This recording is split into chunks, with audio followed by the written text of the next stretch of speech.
No better omen, said Camier, but the sack was nowhere to be seen. I don't see the parrot, said Mercier. I put it out in the country, said Helen.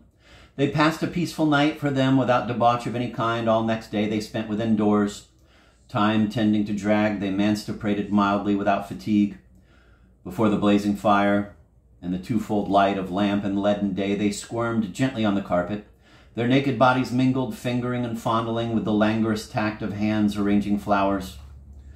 While the rain beat on the panes, how delicious that must have been. Towards evening, Helen fetched up some vintage bottles, and they drifted off contentedly to sleep. Men less tenacious might not have withstood the temptation to leave it at that. But the following afternoon found them in the street again with no other thought than the goal they had assigned themselves. Only a few more hours and it would be night. Nightfall, a few more leaden hours, so no time was to be lost. Yet even total darkness, total but for the street lamps, so far from hindering their quest, could only further it, all things considered. For the district they now aimed to get to, one to which they hardly knew the way, would be easier for them to get to by night than by day, since the one time they had got to it before, the one and only time, it had not been day, no, but night, nightfall. So they entered a bar, for it is in the bars that the Merciers of this world and the Camiers find it least tedious to await the dark. For this they had another, if less weighty reason, namely the advantage to be derived on the mental level too, from immersion as complete as possible in that self-same atmosphere which had so unsteadied their first steps. They set to, therefore, without delay. There is too much at stake, said Camier, for us to neglect the elementary precautions. Thus, with a single stone, they accounted for 2 birds, and even 3.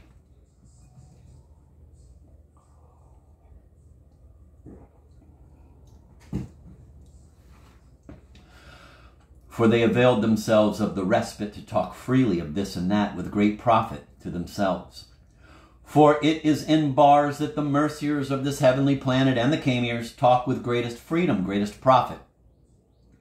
Finally, a great light bathed their understandings, flooding in particular the following concepts. Number 1, the lack of money is an evil, but it can turn to a good. Number 2, what is lost is lost. Number 3, the bicycle is a great good, but it can turn nasty if ill employed. Number 4, there is food for thought in being down and out. Number 5, there are 2 needs. The need you have and the need to have it. Number 6, intuition leads to many a folly. Number 7, that which the soul spews forth is never lost. Number 8, pockets daily emptier of their last resources are enough to break the stoutest resolution. Number 9, the male trouser has got stuck in a rut, particularly the fly, which should be transferred to the crotch and designed to open trapwise, permitting the testes, regardless of the whole sordid business of micturition, to take the air unobserved. The drawers should, of course, be transfigured in consequence. Number 10, contrary to a prevalent opinion, there are places in nature from which God would appear to be absent. Number 11, what would one do without women? Explore other channels. Number 12, soul. Another 4-letter word. Number 13, what can be said of life not already said? Many things. That its arse is a rotten shot, for example. These illustrations did not blind them to the goal they had in view. This appeared to them, however, with ever-increasing clarity as time wore on, one to be pursued with calm and collection, and being still just calm and collected enough to know they were no longer so, they reached without difficulty the happy decision to postpone all action to the following day, and even, if necessary, to the next but one. They returned then in excellent spirits to Helen's apartment and dropped asleep without further ceremony. And even the following day they refrained from the pretty frolics of wet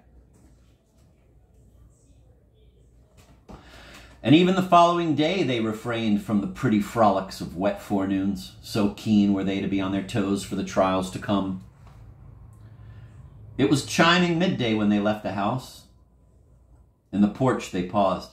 "Oh, the pretty rainbow," said Camier. "The umbrella," said Mercier. They exchanged a look. Camier vanished up the stairs. When he reappeared with the umbrella, Mercier said, "You took your time. Oh, you know, said Camier, one does what one can. Are we to put it up? Mercier scrutinized the sky. What do you think, he said. Camier left the shelter of the porch and submitted the sky to a thorough inspection, turning Celtically to the north, the east, the south, and finally the west, in that order.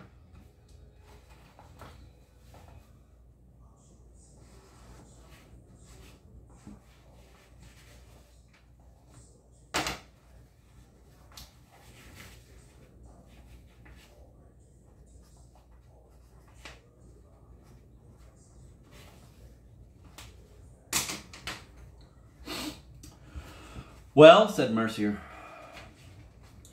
Don't rush me, said Camier. He advanced to the corner of the street in order to reduce the risk of error. Finally, he regained the porch and delivered his considered opinion. In our shoes, I wouldn't, he said. And may one inquire why not, said Camier. It's coming down if I am to believe my eyes. Can you not sense you're wet? Your inclination would be to put it up, said Camier. I don't say that, said Mercier. I simply ask myself, when we'll put it up if we do not do so now? To the unprejudiced eye, it was less an umbrella than a parasol. From the tip of the spike to the ends of the stays or struts was a bare quarter of the total length. The stick was terminated by an amber knob with tassels. The material was red in color, or had been, indeed still was in places. Shreds of fringe adorned the perimeter at irregular intervals. Look at it, said Camier. Take it in your hand. Come on, take it in your hand. It won't bite you. Stand back, cried Mercier. Where was it dug up at all, said Camier. I bought it at Cahn's, said Mercier, knowing we had only one raincoat to our name. He asked a shilling for it. I got it for 8 pence. I thought he was going to embrace me. It must have come out about 1900, said Camier, the year, I believe, of Ladysmith on the clip, remember? Cloudless skies, garden parties daily. Life lay smiling before us. No hope was too high. We played at holding fort. We died like flies. Of hunger. Of cold. Of thirst. Of heat. Pom, pom, the last rounds. Surrender. Never. We eat our dead. Drink our pee. Pom, pom, 2 more we didn't know we had. But what is that we hear? A clamor from the watchtower. Dust on the horizon. The column at last. Our tongues are black. Hurrah nonetheless. Rah, rah. A cracking as of crows. A quartermaster dies of joy. We are saved. The century was 2 months old. Look at it now, said Mercier.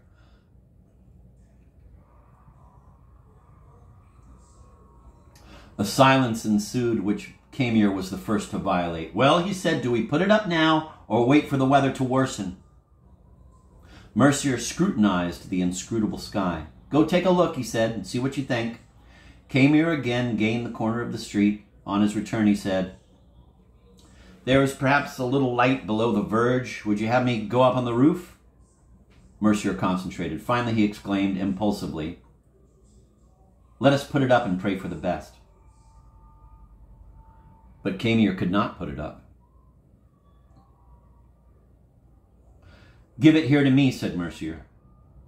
But Mercier had no better success. He brandished it above his head, but controlled himself in time.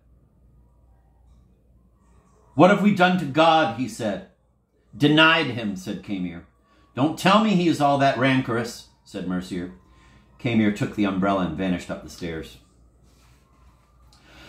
No sooner was he alone than Mercier went. His path crossed at a given moment that of an old man of weird and wretched aspect, carrying under his arm what looked like a board folded in 2. It seemed to Mercier he had seen him somewhere before, and he wondered as he went on his way where that somewhere could have been. The old man, too, on whom for a wonder the transit of Mercier had not been lost, was left with the impression of a scarecrow encountered elsewhere, and busied himself for a space with trying to recall in what circumstances.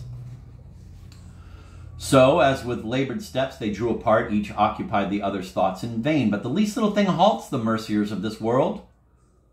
A murmur coming to its crest and breaking. A voice saying how strange the autumn tide of day, no matter what the season.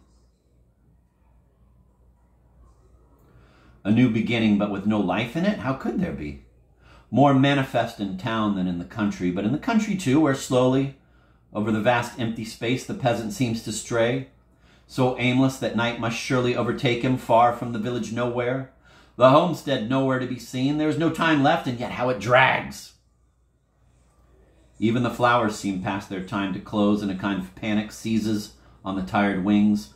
The hawk stoops always too soon. The rooks rise from the fallows while it is still light, and flock to their places of assembly, there to croak and squabble till nightfall. Then, too late, they agitate to set out again. Day is over long before it ends.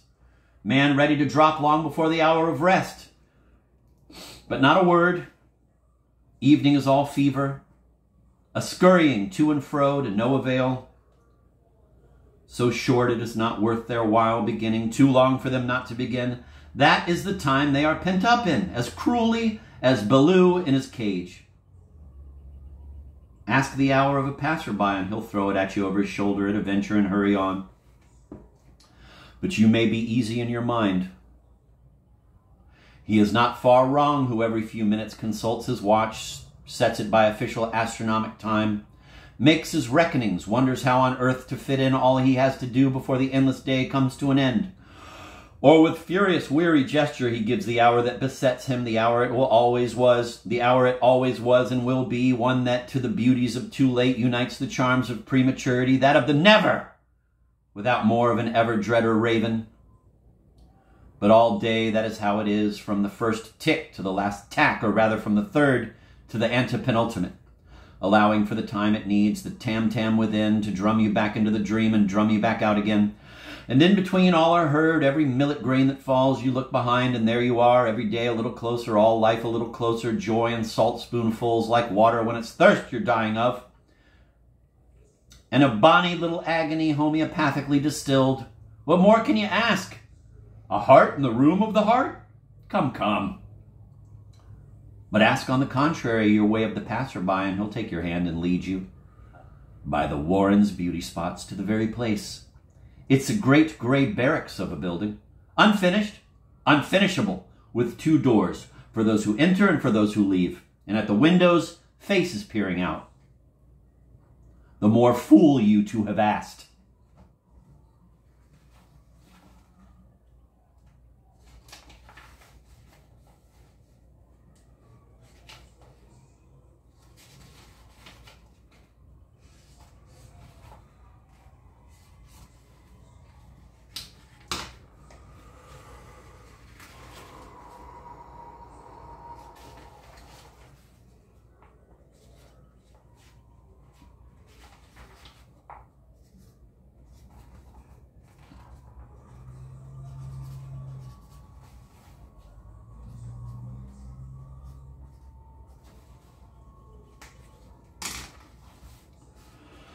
Mercier's hand released the railing to which this attack of wind had fastened it, but he had not gone far when he stopped again to observe, advancing towards him, a ragged, shaggy old man plodding along beside a donkey.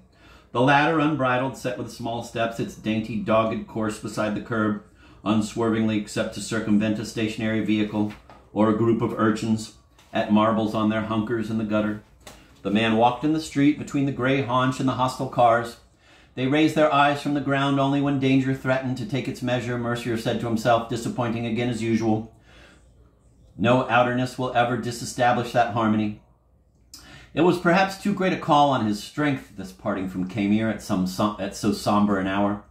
Admittedly, strength was needed for to stay with Camier, no less than for to stay with Mercier, but less than for the horrors of soliloquy.